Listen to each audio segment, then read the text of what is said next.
여러분 새해가 밝았습니다. 송구영신을 보내고 첫 주일을 보내고 벌써 두 번째 주일이 되었습니다.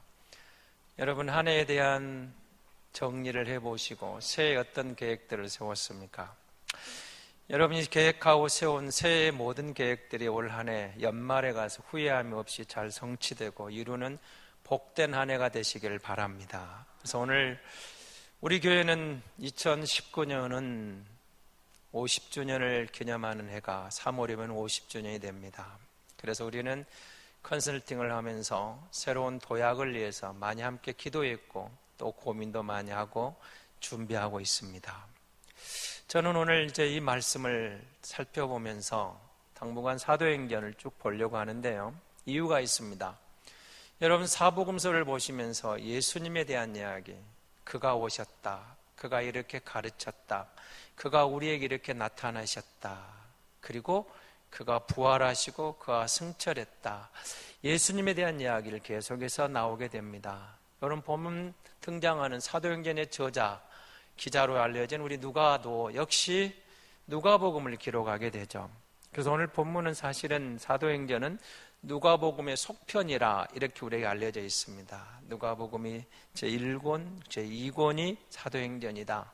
그러니까 누가복음하고 여러분 연결해서 볼 때 이 복음 사도행전 좀 더 이해하기가 쉽겠죠.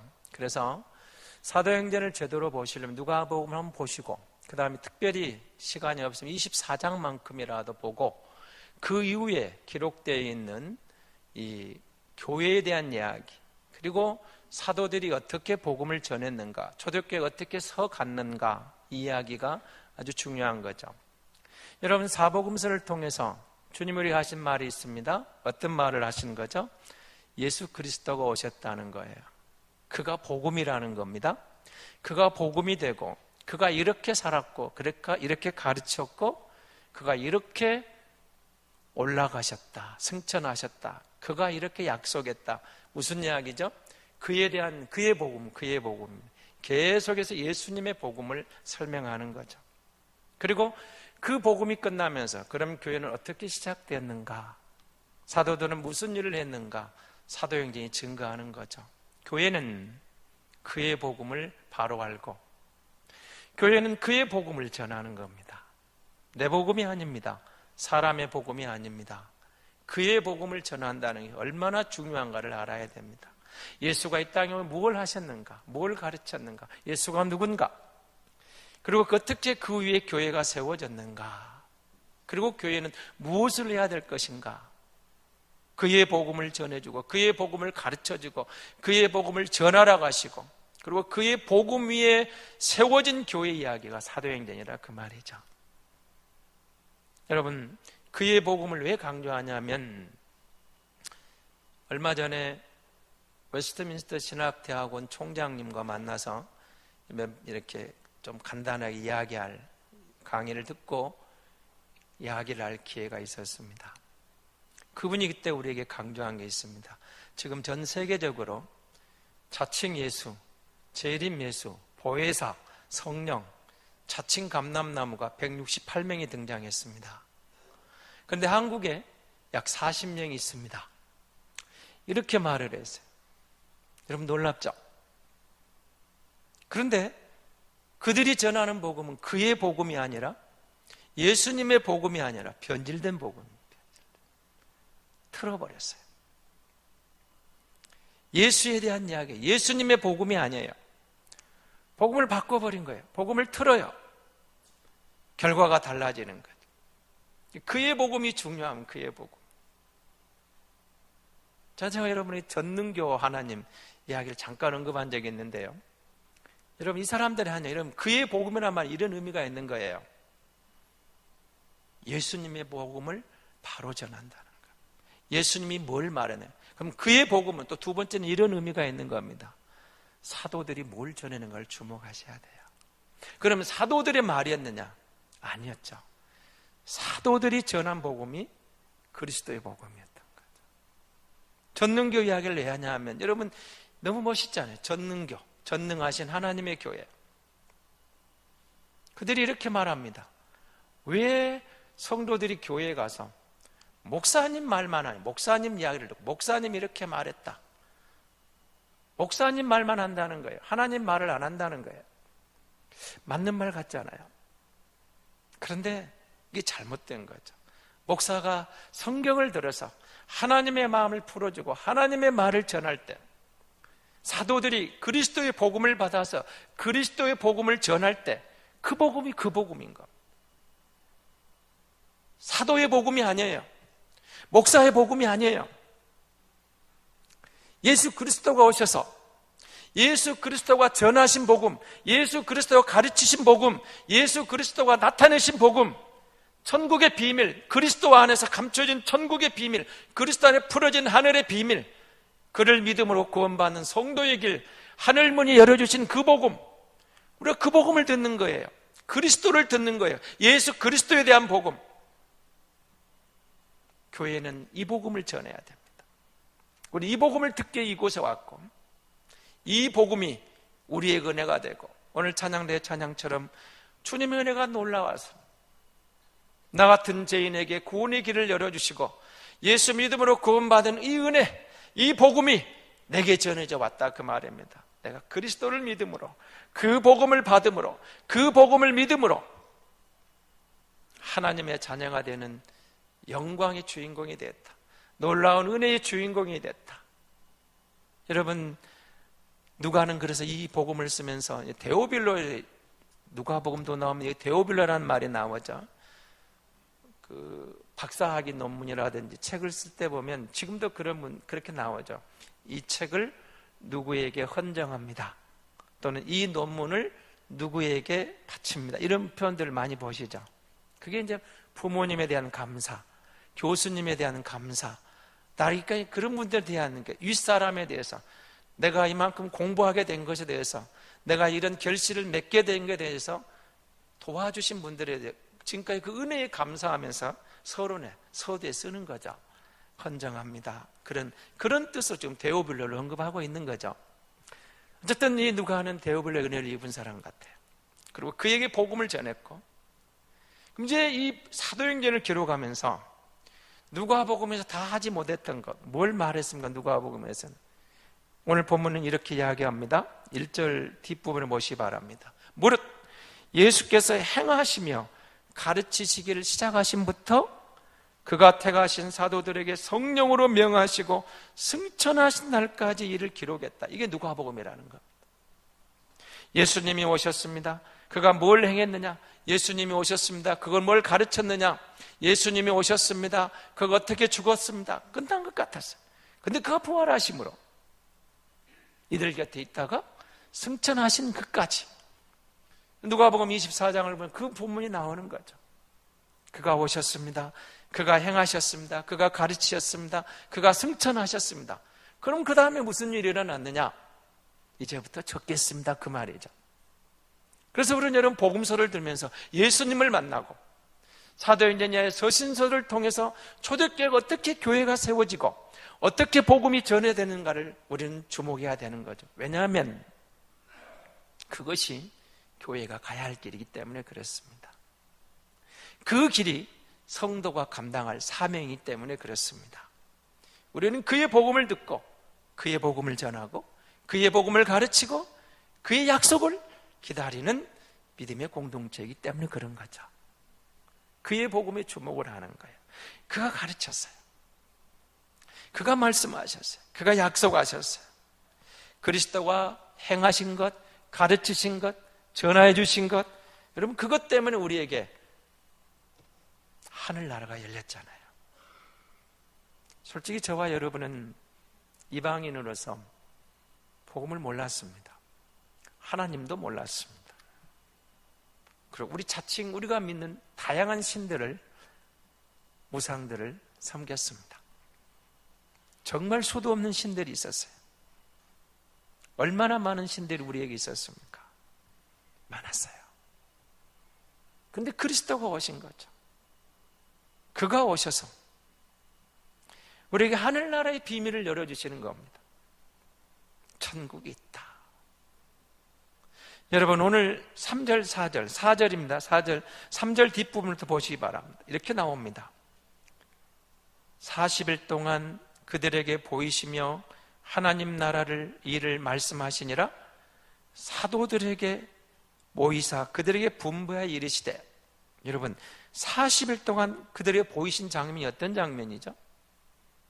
부활하셔서 40일 동안 있었다. 여러분, 예수 그리스도가 부활했다는 사실은 분명하다, 확실하다. 한두 사람이 본 게 아니다. 모두가 본 건 아니에요. 유대인 전부가 본 건 아니죠. 제자들이 봤습니다. 70의 형제가 봅니다. 500여 무리가 봤어요. 다양한 사람이 봤어요. 사도들은 40여일 동안 적어도 10여 차례 이상 부활하신 주님을 만나서 그분의 가르침을 들었어요. 부인할 수 없는 사실, 예수가 부활했다. 우리와 40일 동안 머무셨다. 우리 이렇게 가르치셨다. 놀라운 사건이죠. 사도들이 하나님 나라를 제대로 이해를 못했어요. 아니, 예수 그리스도를 이해를 못했습니다.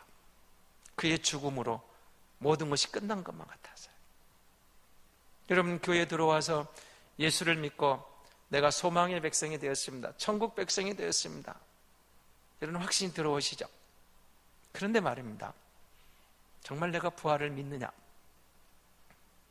한번 물어보세요. 여러분 자신에게. 나는 부활할 것인가? 이 진리가 믿어진다면 나는 부활의 소망 중에 부활할 것처럼 살아가고 있는가? 또 물어봐야 돼요. 사도들마저도 예수님이 죽음으로 끝난 줄만 알았습니다. 이해를 못했죠. 그것도 부활하신 거예요. 기적이죠. 죽은 자가 살아났어요.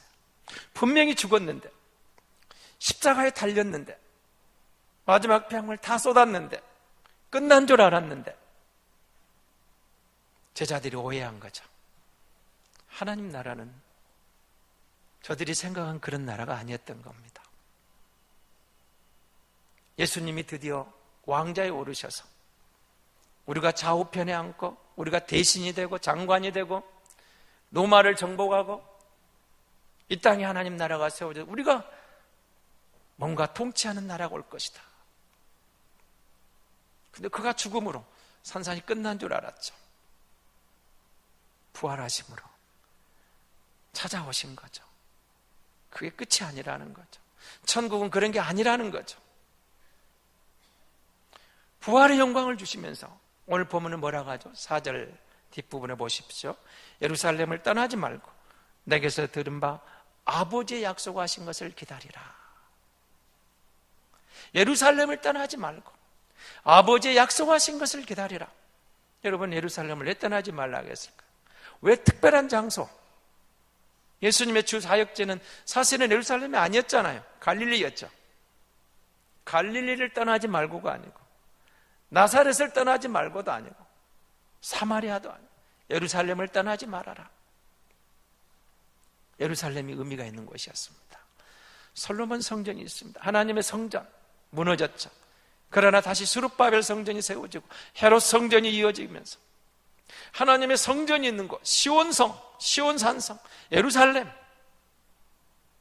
신앙의 모태와 같은 곳, 그가 그곳에 와서 십자가를 지신 곳, 예루살렘을 떠나지 말아라. 무슨 의미가 있을까요? 오늘 우리에게 주는 말은 이런 뜻입니다. 교회를 떠나지 말라는 것. 세상이 아무리 교회를 욕하고 비난해도 하나님은 여전히 교회에 관심이 있어요. 하나님은 여전히 교회를 통해 자기 백성을 불러내십니다. 하나님은 여전히 교회를 통해 자기 백성에 복을 주시는 겁니다. 교회를 떠나지 말고 우리가 주님을 바라보면 그 약속의 말씀이 내 약속이 되고 내 것이 되고 나타나는 거죠. 아버지의 약속하신 성령을 기다려라. 성령을 기다려라. 다시 묻습니다. 어떻습니까? 예수 그리스도가 믿어집니까? 부활의 소망이 있습니까? 내 안에 오신 성령에 대한 확신이 됩니까? 긴가민가 합니까? 어떤 때는 내 안에 성령이 오신 것 같은데 어떤 때는 없는 것 같습니까? 약속하신 성령을 기다려라. 예루살렘을 떠나지 말라. 아버지의 약속하신 성령을 기다려라. 여러분, 예수 믿는 것이 내 마음대로 내 생각대로 되는 게 아니었다는 거예요. 성령이 오셔서 우리 마음에 진리의 빛을 비춰주니까 그 복음이 내 복음이 돼요. 그 십자가가 나의 십자가가 돼요. 그 부활이 나의 부활이 되는 거예요. 그의 승천이 나의 승천이 되는 거예요. 아, 그리스도 안에 구원이 있구나. 그 진리가 깨달아져요. 그 진리가 믿어져요. 주는 그리스도시요 살아계신 하나님의 아들이라는 고백이 단순히 베드로의 고백이 아니라 교회의 고백에서는 이 교회가 이것이 나의 고백이 되고 그 주님이 나의 주님입니다. 그 주님이 나의 하나님입니다. 믿어진 거예요. 확신이 들어와요. 때로는 세상을 살아오면서 풍랑이 일어요. 힘들어요. 지쳐요. 말도 안 되는 사건이 터지기도 해요. 그런데 성령이 내 안에 역사해요. 걱정하지 마. 두려워하지 마. 내가 너와 함께 하잖아. 그거 괜찮아. 그 너머를 봐. 이것이 전부가 아니야. 포기하고 싶을 때, 좌절하고 싶을 때, 절망 가운데 뭔가 놓고 싶을 때 아니야. 다시 일어설 수 있어. 성령이 오셔서 뭘 했을까요? 성령이 예수 그리스도를 드러내 주시는 거예요. 12제자 중에 하나는 예수를 팔고 죽었죠. 11명의 제자가 남아 있습니다. 한 명을 추가 12명을 채워놔도 이들 제대로 이해를 못할 때 성령이 오셔서 저들의 마음을 비춰주시니까 예수님의 말씀이 기억이 나는 거예요. 아, 이 말씀이 그 말씀이구나. 이 말씀이 그 뜻이구나. 그때는 오해했어요. 깨닫지를 못했어요. 성령이 오시니까 그 말씀이 이해가 돼요. 그 말씀이 깨달아져요. 그 말씀이 내 안에 살아나는 거예요. 아, 이 말씀이었구나. 이 뜻이었구나. 성령이 내 마음을 비춰주니까, 성령이 내 마음을 열어주시니까 하나님의 말씀이 깨달아져요. 하나님의 말씀이 믿어져요. 하나님의 말씀이 내 것이 돼요. 하나님의 말씀이 희망이 돼요. 하나님의 말씀이 생명이 되는 거예요. 성령이 오셔서 내 마음을 책망해요. 그거 잘못됐잖아. 회개해. 그거 버려야 되잖아. 그거 끊어야 되잖아. 성령이 오셔서 내 마음을 책망할 때 회개함으로 살아나는 거예요. 성령이 오셔서 내 마음에 비춰줄 때 그 말씀 내 안에 살아나고, 성령이 오셔서 내 마음을 타치할 때 죄를 회개하고 거듭나는 거예요. 죄를 깨닫고 죄를 회개하고 다시 성결의 길로 돌아서는 거예요. 아, 주님 잘못했습니다. 이건 버리겠습니다. 이 말씀에 비춰보니 내가 잘못했습니다. 성령이 깨우쳐줄 때 회개하는 거예요. 성령이 오셔서 예수 그리스도를 드러내는 거예요. 사람을 드러내는 게 아니에요. 사도들이 드러나는 게 아니에요. 바울이 드러나는 게 아니에요. 베드로가 드러나는 게 아니에요. 그의 복음 예수 그리스도, 그가 드러나고 예수가 우리의 생명선이구나, 예수 믿어야 살구나, 예수 그의 가르침에 주목하고 그 말씀이 내 안에 살아날 때 그 말씀이 우리를 살리는 거예요. 여러분, 우리는 종교 계획자들 가운데 루터나 칼빈을 이야기합니다. 루터가 시발점을 대는데요, 얼마나 힘들었는지 합니까? 교황이 모든 교회의 권력을 총동원해, 세상 권력을 동원해 루터를 죽이려고 했어요. 싹을 잘라버리려고 했어요. 너무 힘들었어요. 그가 고난의 길을 가다가 하나님의 말씀이 그 안에 들려와요. 오직 의인은 믿음으로 말미암아 살리라. 무릎을 꿇어봐도, 무릎을 꿇고 계단을 올라가 봐도, 아무리 나를 자책을 해봐도 내 선행으로 구원받는 게 아니었던 거죠. 오직 의인은 믿음으로 말미암아 살리라. 예수 믿으면 산다. 깃발을 높이 드니까 면죄부를 판매하던 저들에게 걸림돌이 된 거죠. 죽이려고 한 거죠. 그러나 오직 의인은 믿음으로 살리라. 이 말씀 하나가 그의 가슴 안에 살아날 때 교회를 변화시키고 세상을 변화시키는 종교개혁이 가능했던 거예요. 그 말씀 한 절이 힘들 때, 포기하고 싶을 때, 굴복하고 싶을 때, 주저앉고 싶을 때, 감당하기 어려워서 탄식할 때 오직 의인은 믿음으로 말미암아 살리라. 그 말씀이 살아난 거예요. 아버지의 약속하신 성령을 기다려라.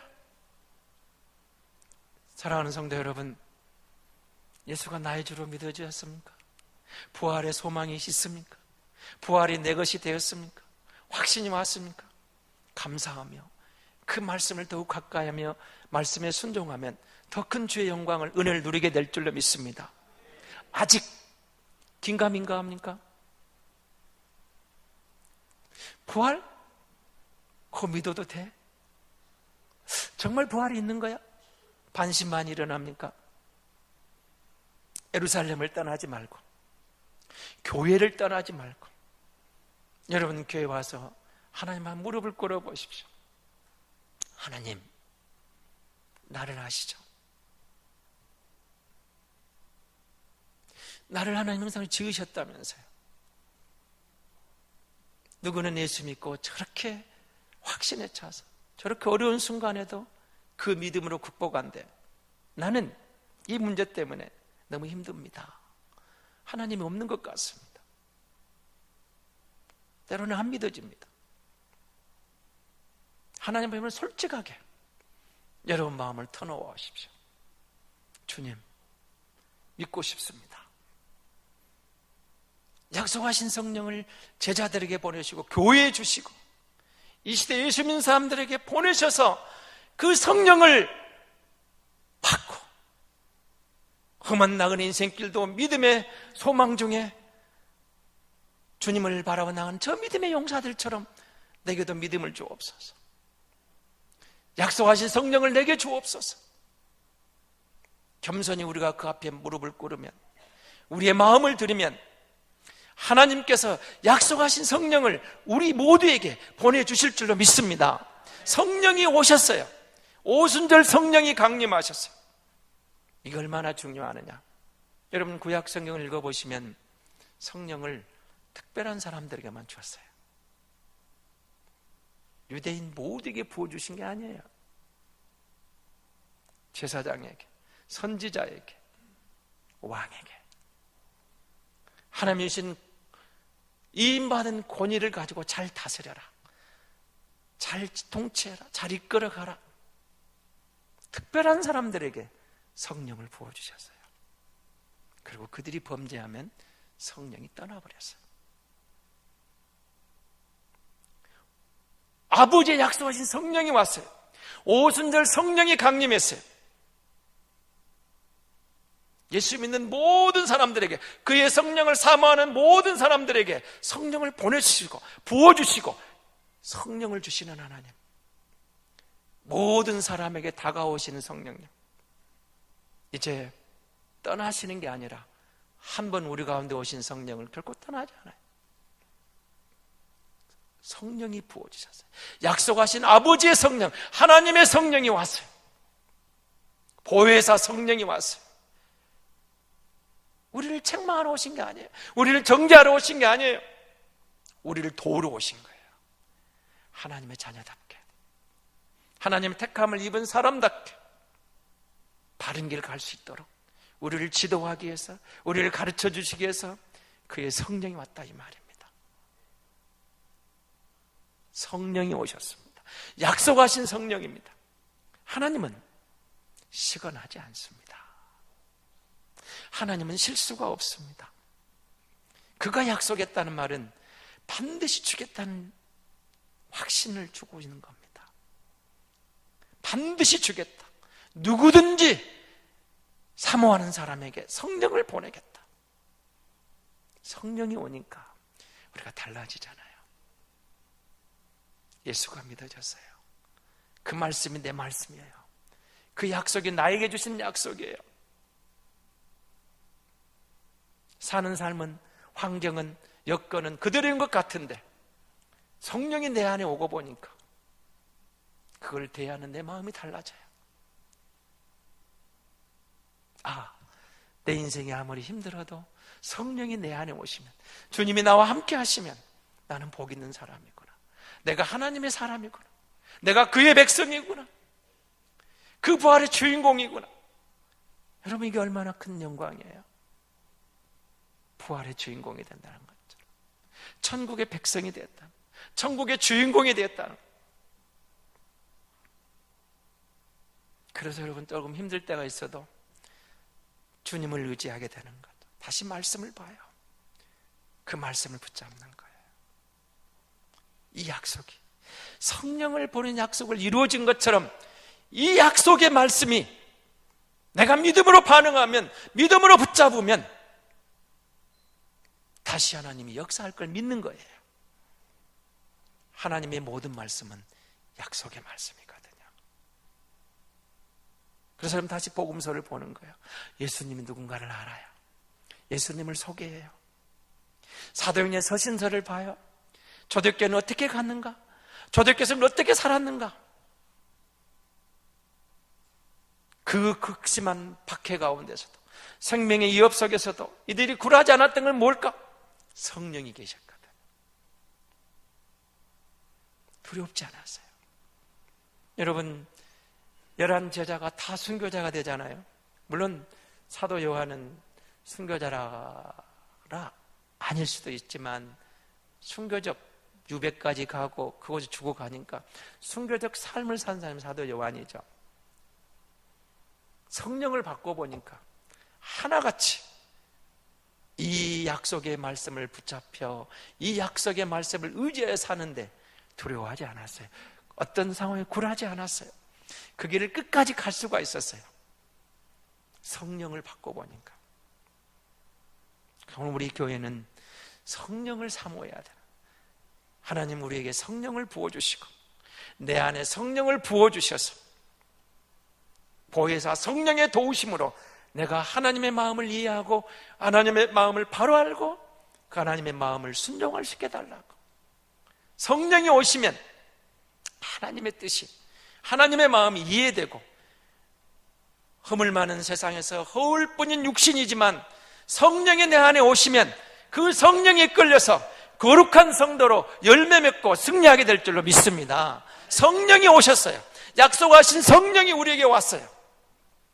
여러분, 이것은 초대교회만 주어진 게 아니에요. 오순절 성령이 오심으로 주님 다시 오실 그날까지, 뒤에를 보십시오. 요한은 물로 세례를 베풀었으나 너희는 몇 날에 모일 때 성령을 선물로 받으리라. 성령 세례를 받으리라. 우리가 세례를 받으면서 성령 임재를 경험했습니까? 감사하십시오. 세례를 받았는데 성령 임재를 못 느꼈습니까? 성령 충만을 사모하십시오. 성령 충만은, 성령 받는 것은 선택사항이 아닙니다. 성령이 없는 교회는 교회가 아니에요.